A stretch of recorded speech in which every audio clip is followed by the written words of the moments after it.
a subject, then the one who is the most knowledgeable, and you can sit in his class and you can walk out and think, what was that about? Okay, but of course, when you're getting to be a seasoned scholar or a seasoned student of knowledge, then taking from the most knowledgeable becomes highly essential, because there's no other way to be lifted up except through those already on the top of the mountain. Imam al-Bayquni is one of those people. He's not an Ibn Hajar, he's not a Hafidh al-Iraqi, he's not a Shamsuddin al-Dhahabi, he's not a Jalaluddin al-Sayyuti. No way, he's not in that league at all. Okay, but he writes a text, okay, which is even, which is greater than the Alfiya of Iraqi or the Nukhbat al-Fikr of Ibn Hajar al-Asqalani. So to just actually go through that, to be able to do that, to be able to do the Itqan of Jalaluddin Suyuti, to be able to do the Shama'il of Tirmidhi, these are classical texts which they have the blessedness of being taught by the righteous scholars of this ummah from the times, roughly the times that they were written. Of course, they're written at different times, up until now. And they have had a track record of producing the great scholars in this ummah. Whereas these type of books, we actually don't know, as of yet, have they or will they produce the great scholars. In fact, it's fair to say that a revised text alone won't produce the great scholars. You'd have to go through some level classical texts. And Medina University, obviously, when you do level 1 hadith, they do teach classical texts. I mean, I don't want to be unjust there, but I'm just saying that to actually start with a classical text, it's fantastic. It's just because of the barakah. It's the blessings that are in the words of the imams, which are in the author, which have been accepted and recognized and accepted by almost the near totality of Sunni scholars since for the last 500 or 400 years, 400 odd years. So I would have hoped that the idea of a little bit of striving for knowledge, and I'm aware also that there could be other classes this weekend. People might have found their way to other classes. That's fine, alhamdulillah. But part of which is why you'll find those of you, nearly all of you have kind of been regular at my circles at various times of the adab is really the key thing, because I found people who are not so intellectually, academically sharp. But I found on the long run, if I reflect upon certain people that I have in mind that I grew up with in learning, and how come certain people are ahead of others in terms of understanding and worship, and a lot of it goes back to their adab. Of course, there's a level of academic knowledge that you need, or a level that you need to understand certain texts, okay, but adab counts more. Allah, propriety, the etiquette that you have towards the class, the etiquette that you have towards the book, the etiquette that you have towards the teacher, the etiquette that you have towards your fellow students in the class, okay, all of those things Allah subhanahu wa ta'ala looks critically upon, and if they are done, if the required haqq or right is given in the adab, in the etiquette, in the propriety, in the way of behaving, Allah subhanahu wa ta'ala purifies the heart so that particular heart is ready to actually receive the light. And what happens is a bit like this. Let's say the sun was shining through this part of the building, okay? Then with these type of windows, mashallah, the sun will shine straight through. But if they're kind of slightly hazy, okay, then some sun will shine and some will be blocked out. And the darker they are, and the less sun. The sun is out there, but it's the receptivity of the material. In this case, the heart. And adab is the thing that actually tells you how much light is going to come in and is not going to come in. So with that being said, Bismillah ar-Rahman ar-Rahim, Alhamdulillah Rabbil Alameen, wassalatu wassalamu ala sayyidina al-mursalin wa ala alihi wa sahbihi ajma'in. Question and answers. When you say that, how do you measure that when you say majority of the scholars agreed upon such and such? How do you measure majority of scholars? Great. The majority of scholars is something that you know from one of two ways. And that question, your question is good. It's also similar to, how do you know that a Ferrari is really, is really something? Is really something. Okay, as compared to a Mini or a Skoda. Okay, well, you can know that in two ways. Either you're fairly learned about cars. You don't have to be the greatest engineer or car scholar, but you'd have to know something about cars at some level. And then you would, in your own reading and in your speaking to other car experts, you will, and in your assessment yourself, you would work out from various angles that a Mercedes engine or a Ferrari engine and the Ferrari car itself is so much more better in terms of engineering, precision, speed and dynamics, aerodynamics than a Skoda. Or the only other way you would know that is that you would trust the experts. And then trusting the experts is, again, of two types. You trust the experts in the sense that because you've been around long enough and you've accessed different avenues to know what the experts say. You've read this book, you've gone to this seminar, you've gone to this conference, you've read that book. Over 10 years, you realise they keep saying the majority say the Ferrari is, the majority say the Ferrari is. So you'll know that, you'll be quite convinced that the Ferrari is, and that's what the majority of experts say. Or the only other way is, you read one or two books of cars, and in it said, the majority say. And then you just trust that. That's fine, but the text might be a bit wrong, and you've only read one. But if you're at 10, 15 different texts over 5-10 years and found it saying similar things, then it's more likely to be correct. And then higher than that is that you actually have a level of being able to judge yourself because you know something about cars and aerodynamics and engineering of the engines and whatever. Then you'd be able to make a better assessment. That's exactly in religious sciences. I might only have read this book on this subject, and it says the majority say. Now, since I trusted this book, I'm allowed to say, well, this book says, the author says, the majority says. And that's fine, but it may not be. He might be mistaken. I'm not sinful at this moment. He might be mistaken. But let's just say I've read 15 other books on the subject and studied with different teachers over time, and they're all differently. And they've not all based their knowledge on this book, right? Okay, and traced it back to the same source. But they studied all different things. And we have the unbroken chain as well. You put all that together, and when someone who has a little bit of some decent knowledge of Sharia, and he is keen to listen out for where it's the minority, where it's the majority, that he does take that seriously. Then when he says the majority says, then that's from research based upon books. That's how you will know. It's not a case of gathering all the scholars together in one place and deciding you can't do that anymore because most of them have passed away. Because I've had that as well when there's been discussions and you mentioned, the ulama have said, first question, which ones?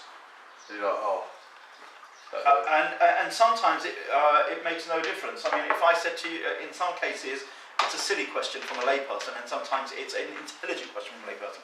So, for example, the ulama in their earliest books have said, in the earliest books of Ilm al-Hadith, science of Hadith, have said, and you say, which one? And I say, Rama Harmuzi in the Muhaddith al-Fasil, and actually Rama Harmuzi was the first one to write on this subject anyway, okay, back in the 4th Islamic century. But who's Rama Harmuzi, right? It sounds like, I don't know what it sounds like, but what will that mean to, not only what will that mean to most laymen, what will that mean to most students of knowledge? Absolutely nothing. Okay, so what's the point in asking if you know that you have no kind of background? But if I said something like, the scholars today have said, the contemporary scholars today, then even a layperson possibly knows some contemporary scholars. Then him asking, like who, makes a lot of sense, because he's likely to know one or two major contemporary scholars. Maybe if not around the world, at least maybe in his area, his country, or his part of the world. So sometimes we have to think of how we ask the questions, inshallah. And sometimes a good teacher, and it tends to happen when there's an age difference between the teacher and the students, it works better that way. It just says, mashallah brother, think about your question next time, next please.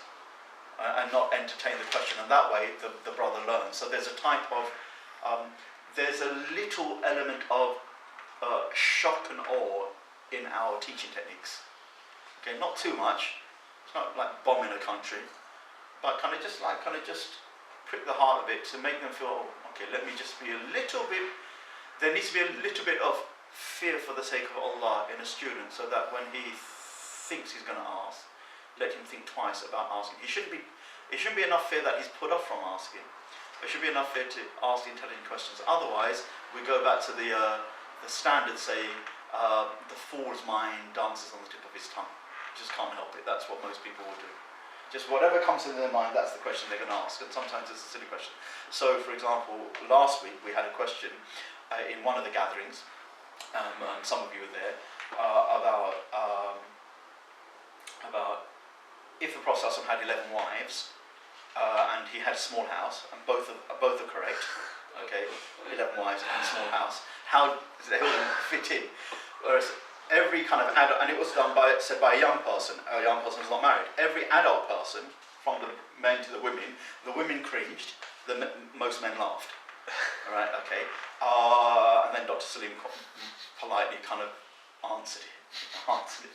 But, you know, that's kind of thing, if that happened in a proper circle of knowledge, let's just say, then it would have been very appropriate to say, you know, brother, don't ask silly questions, or ask it when you're married. Because after marriage, that question would not be asked at all for so many reasons. Otherwise, if we don't do that, what happens is it's not fair on the seeker. He hasn't been taught, and he hasn't been steered into what is right, and therefore that becomes partly a teacher's fault. Because why should a student always know the rules? No, he's a student precisely because he doesn't know all the rules. The teacher has to give him more rules than he already knows. So you should just carry on talking because no one's going to ask any questions then. No, I was just thinking, I've got a question, but it's like, So if I'm in a discussion, I can't use that word. Majority scholars said. No, you can. You can indeed. Providing you can do it with one of two ways. Either you are an authority to the one you're speaking to, like your son, okay, and that way you can just say the majority is fine, as long as you're right in what you're saying, or you've done your best research in what you're saying. Or if you're not an authority, then the only way that is allowed for you is to say, from what I've heard the scholars say, or in this book I read, or in this fatwa I read, that I went to this conference and the sheikh said. And it'd be good if you can remember the name of the sheikh or the name of the book, that's really helpful. But if you couldn't, and you're genuinely relating then that's fine. Of course someone will say, what conference, what sheikh, what book? And then most of the time you'll scratch your head and think, well, I can't remember his name anyway. But the point being is you're not sinful at that stage. It's just that you've kind of like defeated the point, because when he says majority, how do you know it's majority? Then you say, well, because I read it in a book, but you can't remember the name of the book. So you're actually not going to convince the person in front of you, likely. But you fulfill the thing, you've at least kept away from that Islam. Sorry, I take it. Sorry, one addition to that. To say this is the majority or that is the minority, it's a fatwa. It's a religious declaration. And religious declarations must be made upon some level of knowledge. Either because I heard it from a trustworthy learned person, or that I researched it myself. No, go Miles please. and be a number. That's fine, that's fine. Basically, one of the brothers that I know for many years, he's from Hizb ut-Tahrir. He invited me to his house, so I went to his house and we had a discussion from like 11 o'clock at night to Fajr time. And we just going through all the concepts, blah blah blah. And I just, after studying with you for like 2 years, I just told him everything what you've been teaching me, and I just said like generally, Hizb in the UK I don't understand, And I said the most practical thing for you to do, as a group in UK, not in abroad, in UK is maybe just get a couple of brothers who are smart enough and sponsor them, like give them money so they go back home or whatever, and study with a senior scholar from Hizb, right? Because there's a lot of Arabic texts that they produce that are not in English, and maybe go back, study it, and then come back and study, teach, the Hizb Shahada and so forth. I want to know is there, because I really don't understand where they get the concept from, that political Islam. Is there like when you're talking about classical texts going back to classical scholars, is there a classical political, if you know what I'm trying to say, where they're generally trying to come from? The thing with Hizb ut-Tahrir, I met Hizb ut-Tahrir as a group. Abu Muntasir and I met Hizb ut-Tahrir as a group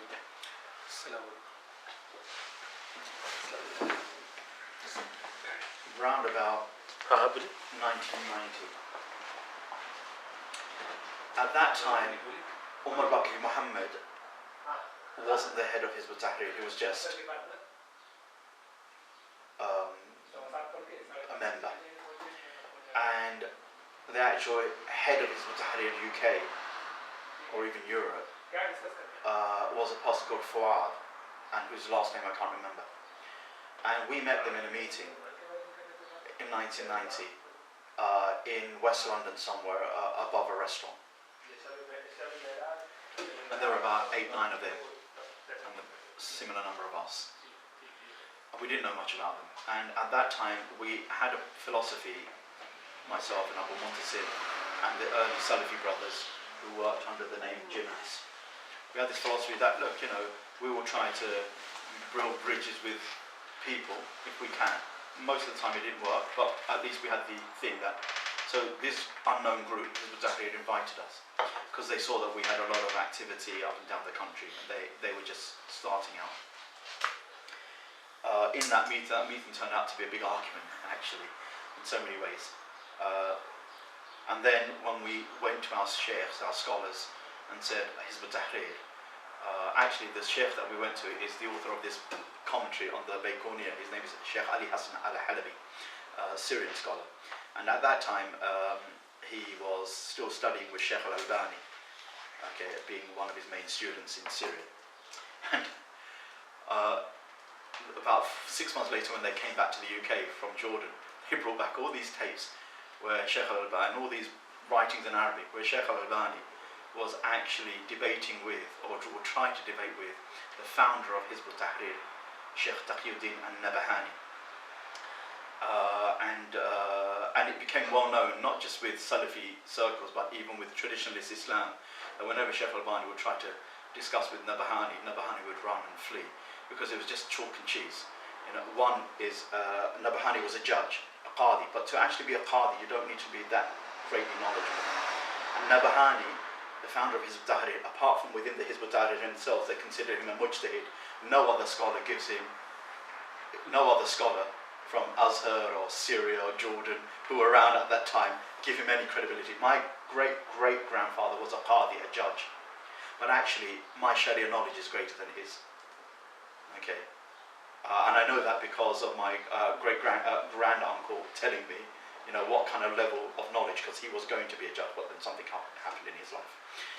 So in some places, when someone's a judge, it doesn't actually mean that they're really like a Qadi Iyad or a Qadi Abu Ya'la of the ancient times. You could actually be a Qadi. Bin Baz, rahimahullah, was a Qadi at the age of 20, 21, 22. Sheikh Abdus-Salam Barjis, another Salafi Sheikh who passed away, he passed away in his 30s. He was a Qadi at 19, 20. And even though you've done some formal studying, you're not like when you're 40, 50, 60. So Nabahani was the founder of Hizb, and there are many encounters between him and Sheikh al-Albani.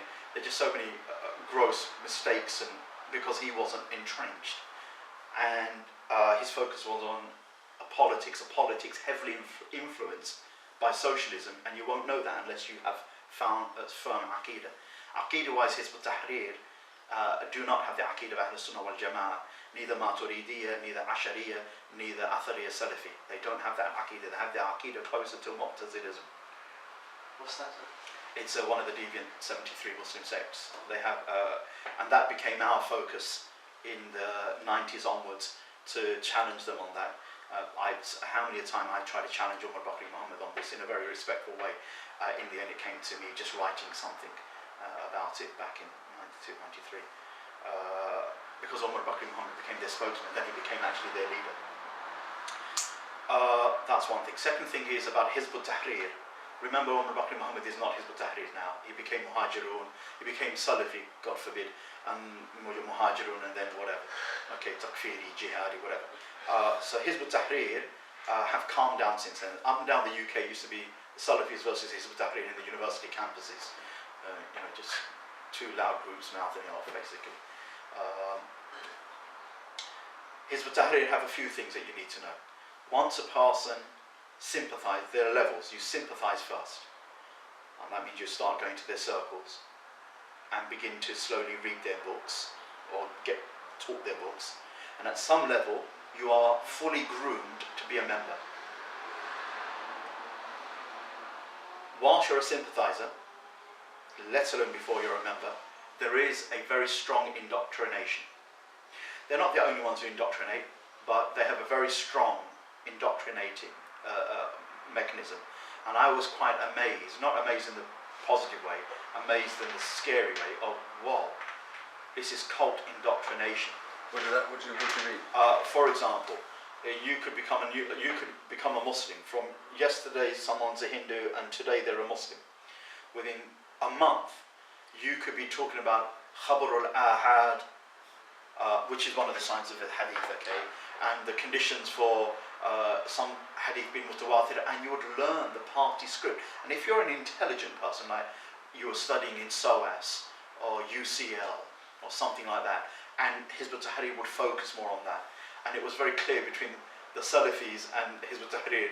The Salafis were nearly all dropouts from universities, and the Tahriri brothers were nearly all graduates or graduating from university. Okay, not that tells you anything about taqwa, but that just tells you something about the nature of what was going on.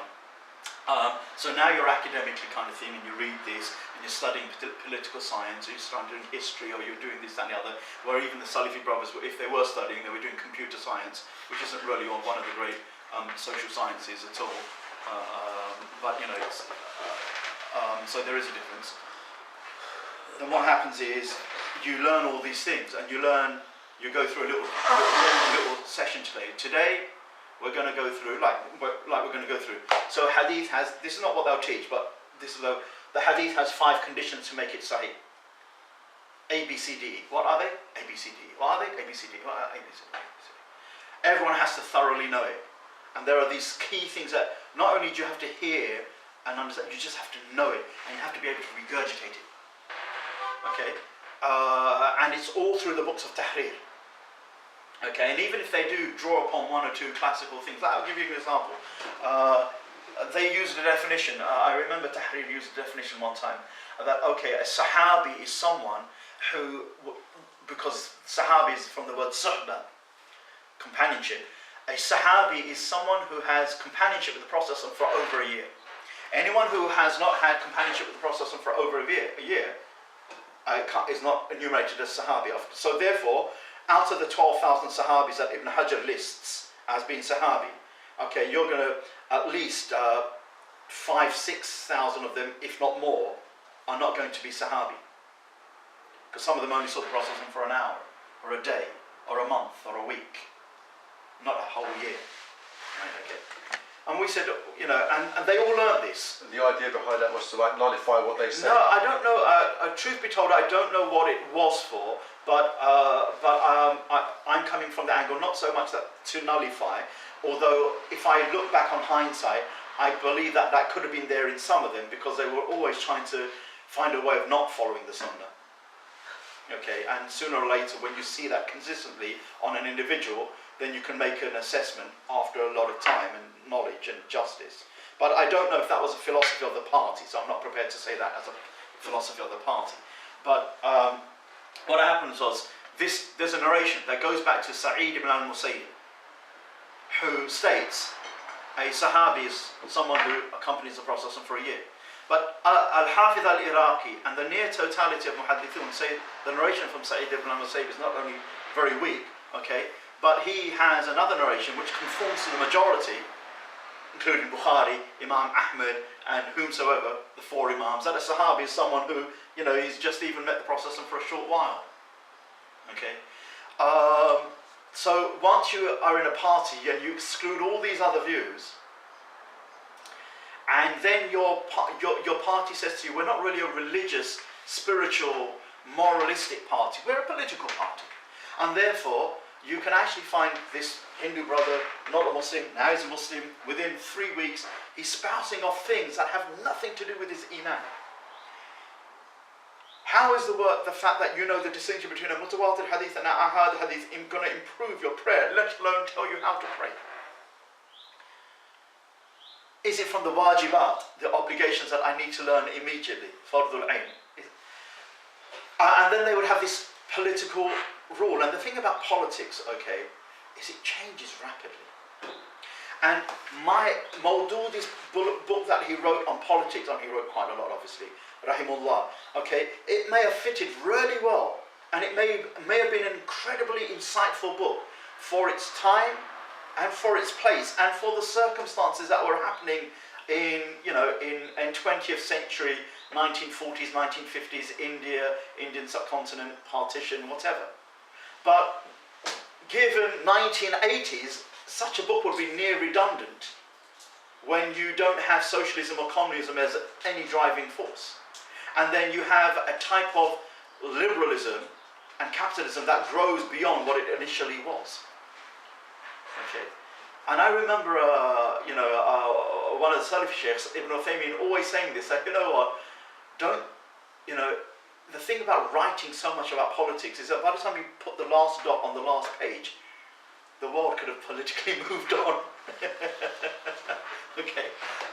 So then what happens is, you've got this writer, Qadi Yusuf Taqiyuddin Nabahani, founder of Hizb ut-Tahrir, and he's writing in the 1950s, which in the Arab world, Jordan, Syria, Egypt, it's all socialism, a type of benign communism.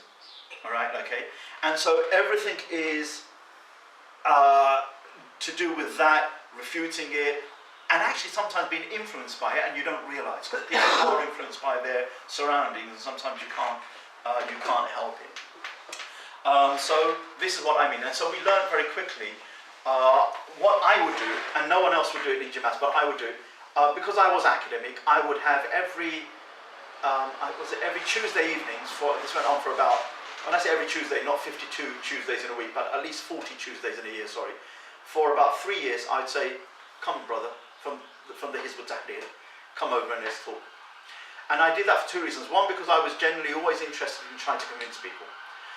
And two, I thought to myself, you know what, by the time we can get into some discussion, some of these people will back off because they'll realise that they're out of their depth.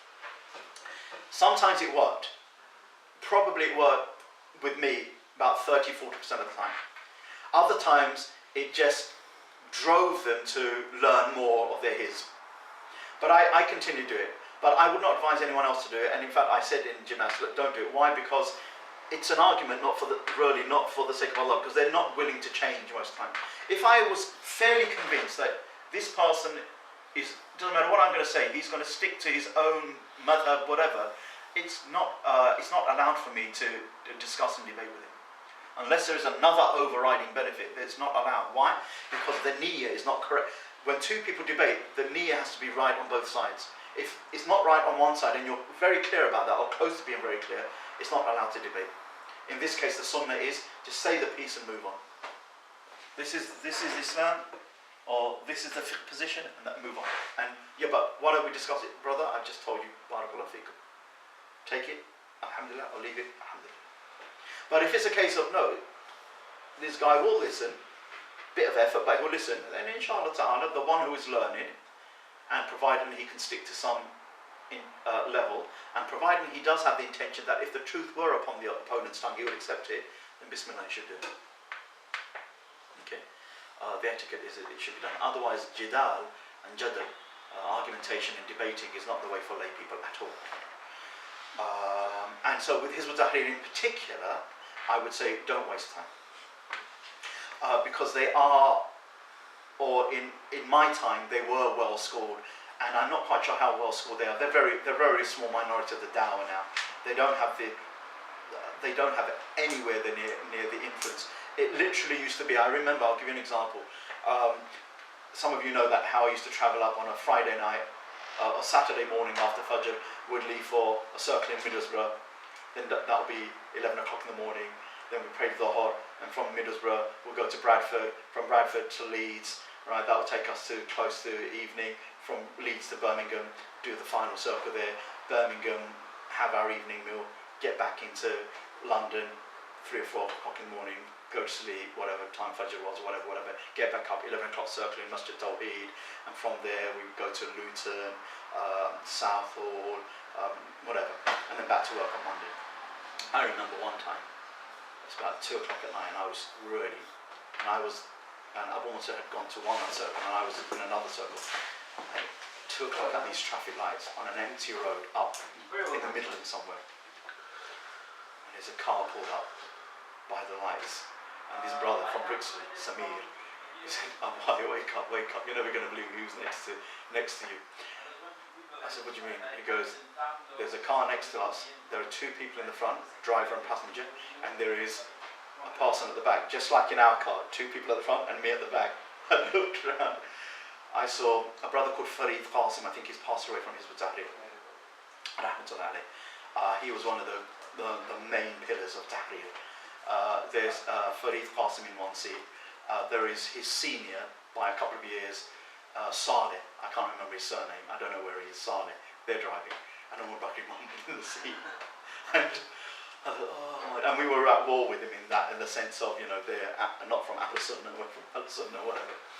But what that did remind me is that, subhanAllah, they're making an effort just like we are. And within about 2 years, they were accessing as many universities and circles and universities as we were, if not more. And all of them they sung from the same script. And by brainwashing, I mean that it's drilled into you. So that actually you could be saying something, but you might not even understand it. But you know how to say it well. Okay? And if you're asked a question outside of what you've learned, you can't answer it. You have to bring it back into what you've learned, even though that's not the question or the issue at all. My advice is just give brotherly rights to brothers of Tahrir, but don't engage with them. Politically as well, what do they want? In this country they've made it clear that they're under a covenant of security like we all are, so they can't do anything. Outside they're doing this, that and the other, but they're just a load of hot air. We offered money, our own money, not much, for individual brothers of Hizb ut-Tahrir to come to Afghanistan and fight. And you can choose who you want to fight with. If you don't want to fight with the Salafi Mashayikh and the people in Qunr, then go off to Mas'ud up in the north, or Hikmatiyar, wherever, or whomsoever. Just make your own way, but we'll get you. Instead of going on about we didn't have the amount we offered, and we didn't have a single one of them ever. All we just had was, you lot are paid by Saudis, and we are the people who know politics, and we are the jihad, Palestine. When the Salafi brothers from this country were in Bosnia, right, fighting Serbs, same thing. We had more money at that time because more brothers were working. Offered them stroke Muhajirun. The Muhajirun hadn't started yet. Nothing. Okay. But we always got the label Saudi money, petrodollars, even though we didn't take a single penny from anybody, Muslim or not. And we just had brothers who, mashallah, I believe, have received their shahada, martyrdom in Afghanistan or in Bosnia. And we understood that place is a maidan of jihad with the sword. And when you come back here, it's jihad with the tongue and the pen. And we don't mix it. You don't go over there in Afghanistan when you're fighting against the Russians and do jihad with the pen, unless of course you've kind of captured some people and you have to try to give them down. There it's like jihad with the sword. And over here, it's not jihad with the sword, it's just jihad with the pen. And when you're not in doing dawah, we used to teach, you're at home with your parents, is jihad in the service of your parents. We used to be raised up on this thing that it's impossible for a Muslim to actually not be in jihad in one form or the other. Anyway, so that's Tahrir. And so Tahrir as an Aqidah, they have an Aqidah which is not the Aqidah of Ahlul Sunnah wal Jama'ah. So as a group, they are not Ahlul Sunnah, they are Ahlul Bid'ah. Absolutely clear, they are Ahlul Bid'ah. As individuals, some of them are Ahlul Bid'ah, some of them just ignorant, following innovations. As a political, as a group that has political relevance, they have no political relevance at all, almost around the world.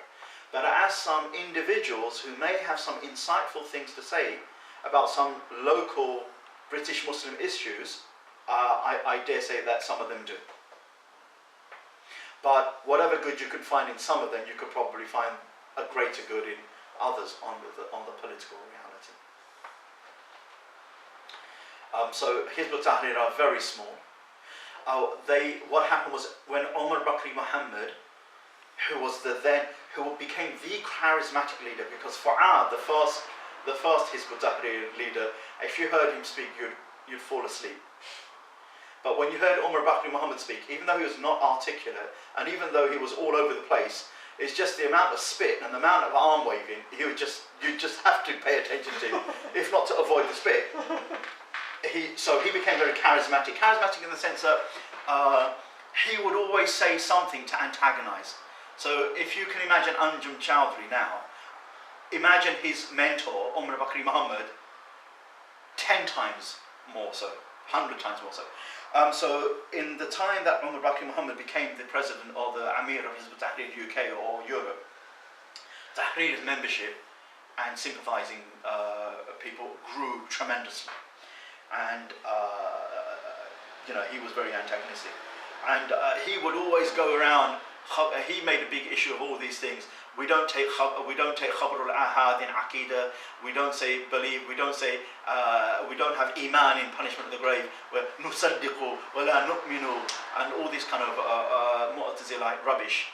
And we would challenge him so many times, and we would give him books, and we would whatever. Then the worst thing happened for Dawah Salafiyya is that he became a Salafi, but not a Salafi with kind of inclinations of towards the more senior, wiser scholars of Ibn Baz and Al-Albani, Ibn Uthaymeen. He became Salafi in following those young Salafi sheikhs who were highly radical. This is Dar al-Harb and this is this, and you can do this. So he became Takfiri, Jihadi, Takfiri, Salafi, one of the extremist types. But what happened was, once that he moved away from Tahrir, because then he said all that is rubbish that I was teaching, and they have the Aqidah of Ahlul Bid'ah, whatever. They became a very scattered, lost everything.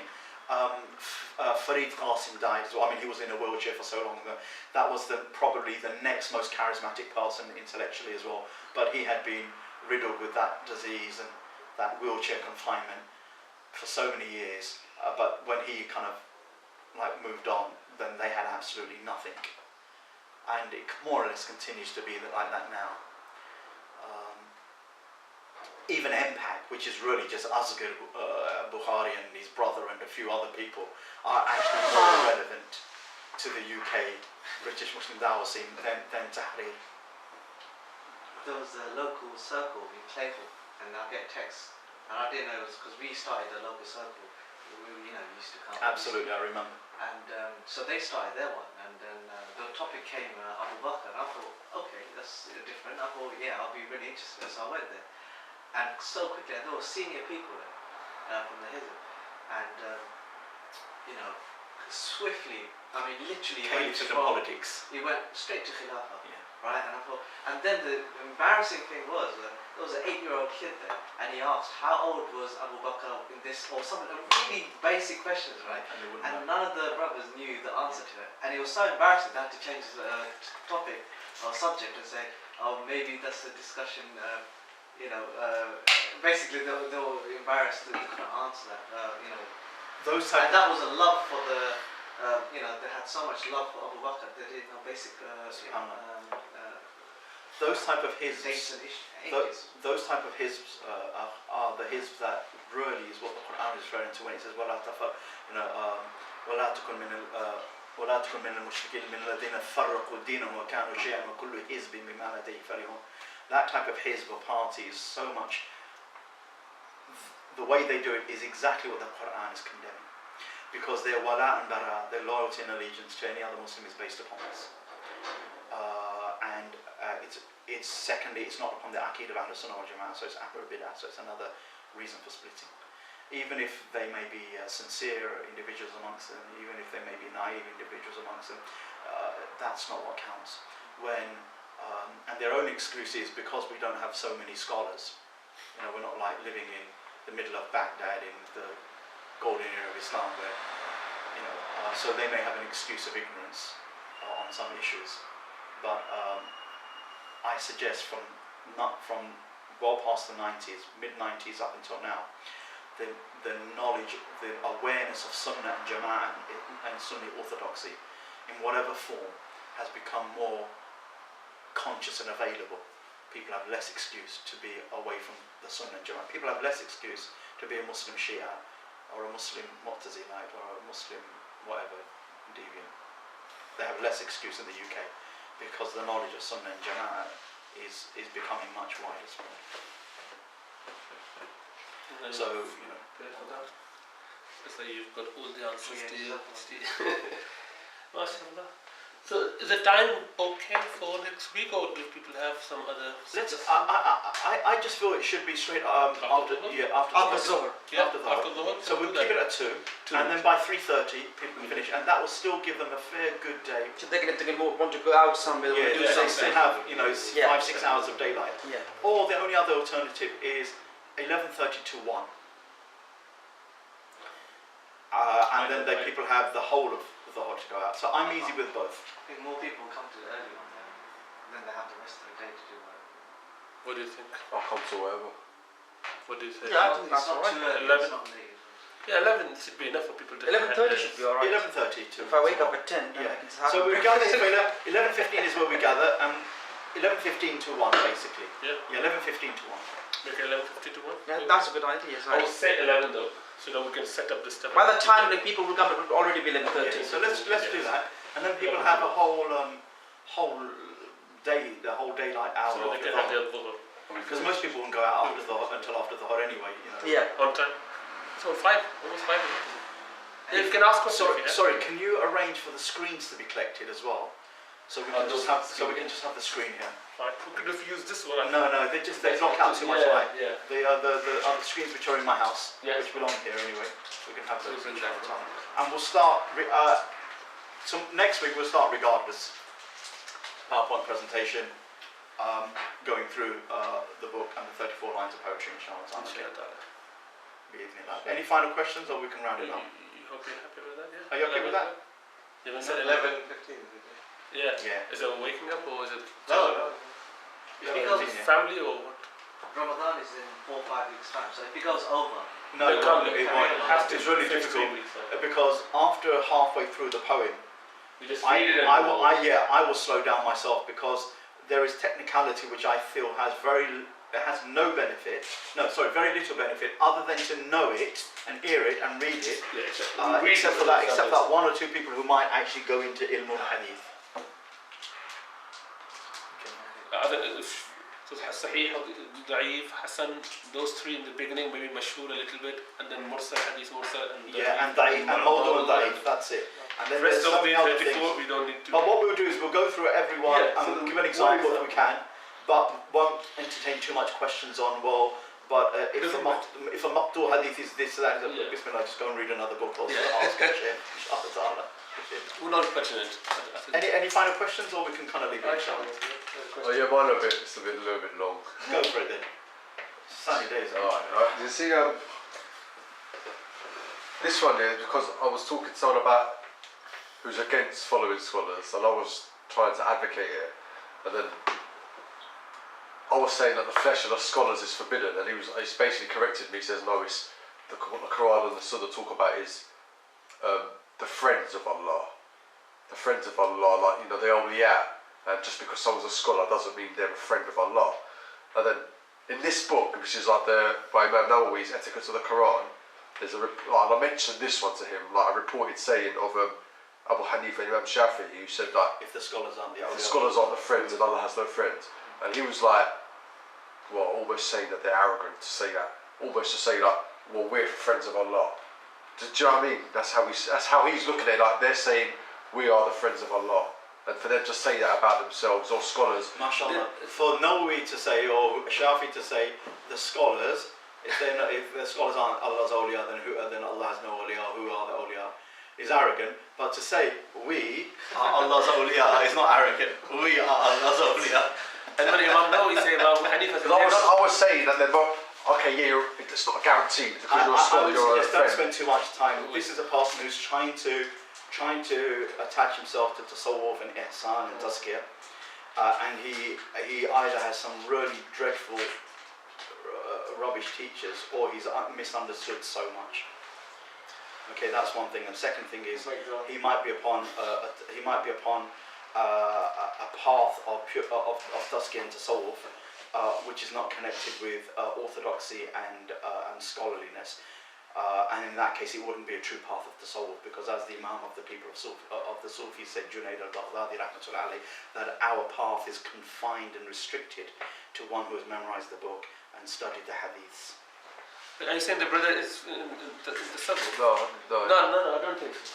Then why would he mention awliya? It's in my experience. Oh, so he's just trying to make No, sure because that I was saying, because I was making the point that, I was trying to like, you know, bring the house. But he was a supporter of awliya, that I could be awliya as well. Yeah, what he was saying is just because you're a scholar doesn't mean you're an awliya. Yeah, so but you could be a really. As a believer, I could be awliya.